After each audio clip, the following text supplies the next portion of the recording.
Assalamualaikum warahmatullahi wabarakatuh. Good morning, student. How are you today? Okay, I hope all of you is very fine. Okay, student. For today, I will continue the material for this semester. Before that, let me introduce myself. My name is Mrs. Tiara.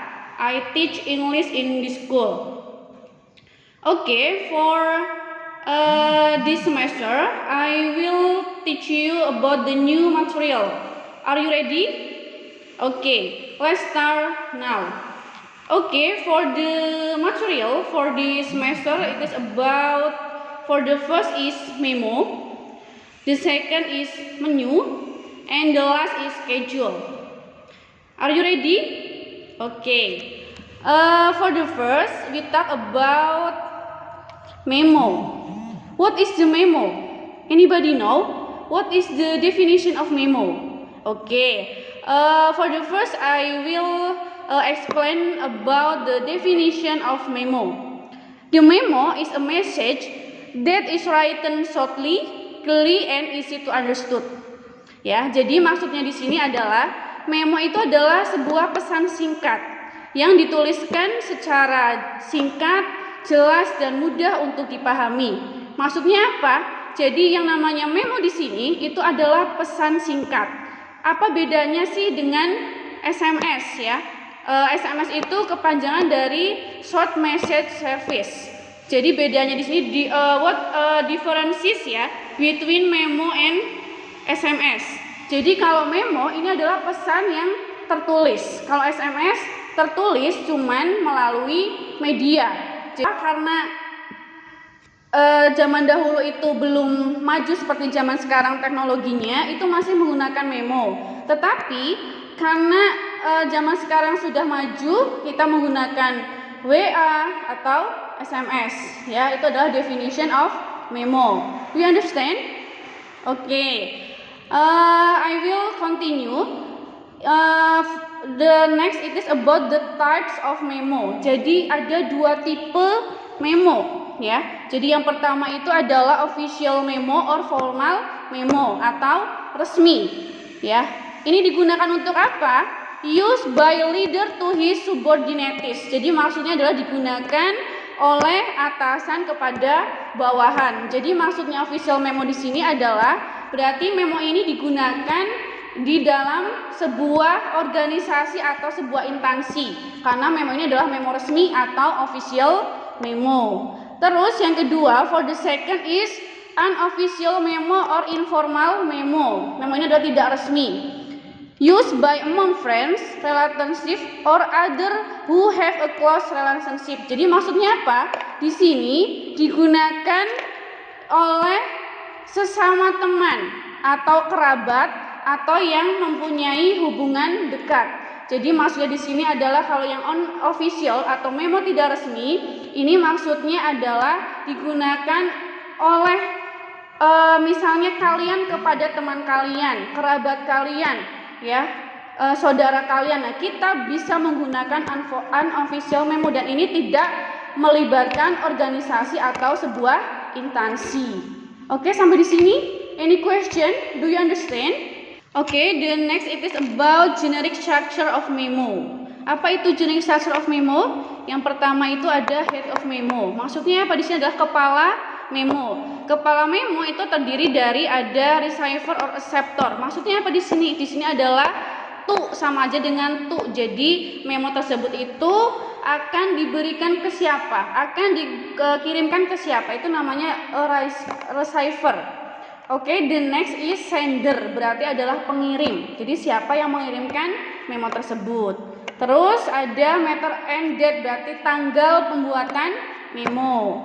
Terus ada subject, berarti nih subject di sini maksudnya adalah the topic of the memo. Jadi maksudnya adalah judul singkat dari isi memo tersebut itu apa. Jadi masuk ke dalam subject. Oke, yang terakhir ada content. Kontennya adalah isi dari memo tersebut. Jadi ada dua ya generic structure of memo, yaitu ada head of memo, yaitu adalah kepala memo, terdiri dari receiver, sender, matter and date, dan subject. Terus yang kedua ada content. Ini adalah generic structure of memo. Do you understand? Okay. If you don't have some question, I will continue the material ya. Okay. It is about this example of memo. Apa sih contoh memo? Ya. Coba kita lihat bersama-sama. Di sini ada example of memo, contoh dari memo. Yang official memo dulu ya, yang resmi, yang berkaitan dengan organisasi or instansi.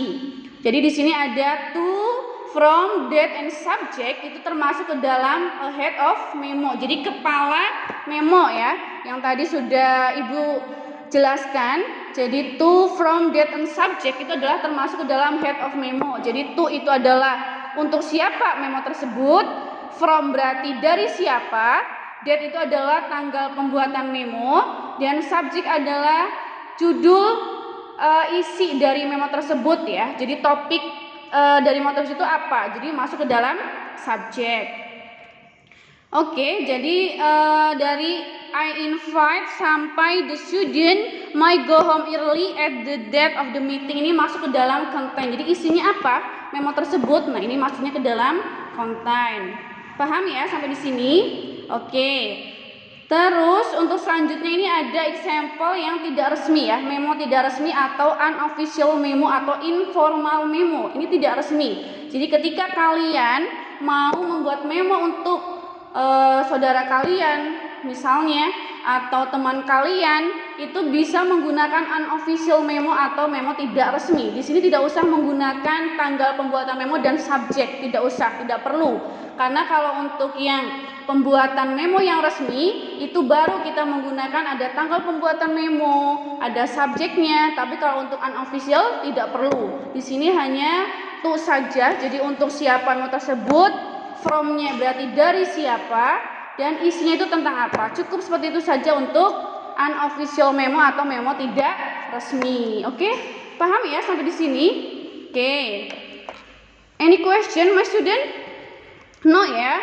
Oke, if you don't have some question, I will continue. Tadi Ibu sudah banyak menjelaskan tentang memo ya. Nah, sekarang kita ke menu. Nah, apa itu menu? Anybody know? Apa itu menu? Oke, menu itu adalah a list of food and drink, ya. Jadi daftar makanan dan minuman. Di mana kalian biasa melihat atau menemukan menu? Di mana coba? Ya, kita bisa menemukan di restoran, kantin, ya, di rumah makan. Itu adalah menu. Apa sih tujuannya? Kenapa kok ada menu? Ya, jadi biar kita itu tahu ya. Jadi harga, misalnya kita mau beli bakso tuh, harga bakso berapa ya? Kira-kira dengan uang yang sudah kita sediakan itu pas apa enggak ya? Nah, itu adalah kenapa kok adanya menu di sini. Yaitu adalah menu. Jadi daftar makanan dan minuman yang disediakan oleh penjual kepada pembeli ya, dengan biasanya di situ ada daftar harganya. Jadi ketika kita mau beli bakso misalnya atau beli mie ayam, beli sate dan sebagainya, di situ ada daftar harganya. Untuk apa sih? Ya biar kita tahu berarti berapa jumlah uang yang harus kita keluarkan ketika kita memesan makanan tersebut. Do you understand? Oke. Yang berikutnya ada generic structure of menu ya. Jadi ada struktur menu itu ada apa saja? Yang pertama itu ada appetizer, yaitu adalah hidangan pembuka. Apa sih appetizer? Jadi di sini adalah biasanya hidangan pembuka ini berfungsi untuk apa? Untuk menggugah selera makan kita. Ya, jadi ketika kita mau makan tuh ada yang namanya appetizer, hidangan pembuka. Ini biasanya porsinya itu porsi kecil.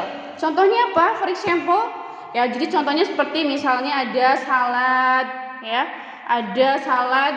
Terus ada cocktail misalnya. Nah, itu berarti adalah contoh dari appetizer. Jadi hidangan pembuka dulu. Jadi ketika kita mau makan tuh ada hidangan pembuka namanya appetizer, ya. Terus yang kedua ada main course. Ini adalah hidangan pokok. Ini beda dengan appetizer ya. Kalau appetizer itu fungsinya untuk menggugah selera makan kita.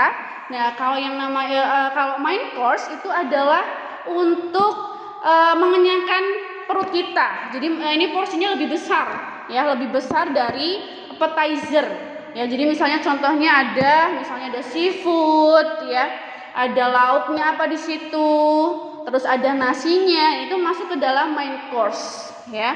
Terus yang terakhir, the generic structure of menu yang terakhir, the last, it is about dessert, yaitu adalah hidangan penutup atau biasa kita sebut dengan pencuci mulut. Nah, ini biasanya bisa yang seger, ya, kayak misalnya ice cream atau puding, ya, itu adalah masuk ke dalam dessert. Jadi ada 3 generic structure of menu. Yang pertama ada appetizer, yaitu adalah hidangan pembuka yang berfungsi untuk menggugah selera makan kita. Ini biasanya porsinya porsi kecil, ya. Kayak misalnya bisa nggak dengan sop, ya bisa, karena porsinya porsi kecil, itu bisa masuk ke dalam appetizer. Terus yang kedua itu ada main course, yaitu makanan atau hidangan pokok.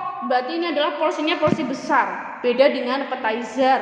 Terus yang ketiga ada dessert, ditutup dengan dessert, yaitu adalah hidangan penutup atau pencuci mulut, ya. Ini contohnya ada ice cream, ada puding. Nah, ini masuk ke dalam dessert. Do you understand, my student? Okay. The next it is about the example of menu. Nah, silahkan bisa kalian lihat, ya. Jadi ini adalah contoh dari menu, yaitu ketika kalian mau membuat menu, ya, di sebuah tempat makan atau restoran. Misalnya besok kok kalian setelah lulus dari Komputama, kalian bisa membuka restoran, itu bisa dengan menu, ya. Jadi jangan lupa kalian menuliskan menu atau membuat menu, yaitu di sini ada menu, ya. Jadi jangan lupa kalian tuliskan nama rumah makannya. Di sini contohnya adalah Langgensari menunya. Ada appetizer, main course, dessert, dan beverages. Beverage itu adalah minuman, ya. Jadi jangan lupa di situ juga kalian sertakan minuman dan harganya berapa. Jadi jangan hanya makanan saja, tidak ada daftar harganya. Jadi jangan lupa ketika kalian membuat menu, ya, berarti ada appetizer-nya apa aja, ada main course, ada dessert, terus jangan lupa ada beverages. Beverage itu sama saja dengan minuman dan disertakan dengan daftar harganya. Biar apa? Biar konsumen itu tahu, ya, berapa harga yang tercantum di situ. Paham, ya, sampai di sini? Oke, the last material it is about schedule. Apa itu schedule? Oh iya, jadwal, ya. Jadi dalam bahasa Indonesia schedule itu adalah jadwal. Oke, apa sih definition of schedule? Schedule adalah a list of activity, jadi daftar kegiatan. Untuk apa sih schedule itu? Jadi ketika kalian punya rencana kegiatan biar berjalan dengan lancar, ya, sesuai dengan apa yang sudah kalian rencanakan, ya, berarti kita pakai schedule, pakai jadwal. Di sini bisa schedule of lesson, jadwal pelajaran. Berarti kalian temukan di mana? Ya, di kelas atau di sekolah. Ya, itu ada jadwal pelajaran. Jadi ketika misalnya jam pertama itu bahasa Inggris, nanti jam keduanya apa? Jika kalian tahu setelah ini tuh pelajaran apa, itu namanya the schedule of lesson, jadwal pelajaran. Terus juga ada schedule of show, jadwal pertunjukan. Ada flight schedule, berarti jadwal penerbangan biasanya di bandara, ya. Dan ada misalnya jadwal kereta api, berarti the train of schedule. Ya, schedule itu adalah jadwal. Oke, the example of schedule, ya. Example of schedule. Nah, bisa kalian lihat di sini. Di sini itu adalah contoh dari flight schedule, jadwal penerbangan pesawat, ya. Ini dimulai dari from Jakarta ke Yogyakarta. Ya, jadi ketika kalian misalnya mau menggunakan pesawat terbang dari Jakarta ke Yogyakarta, nah ini bisa, ya, kalian menggunakan pesawat yang sudah terjadwal di sini, ya. Jadi itu adalah tujuan dari schedule. Jadi ketika kalian punya kegiatan, ya, punya aktivitas biar bisa terkondisikan dengan baik, ya, kita adalah untuk menyusun schedule atau jadwal. Bisa dipahami sampai di sini? Any question, my student? No? Oke. Okay, if you don't have some question, yeah, because time is up, I think that's all for today. Thank you very much for your attention, and I'm sorry if I have many mistakes, yeah. Don't forget to study hard in this semester, okay? See you next time. The last word, wassalamualaikum warahmatullahi wabarakatuh.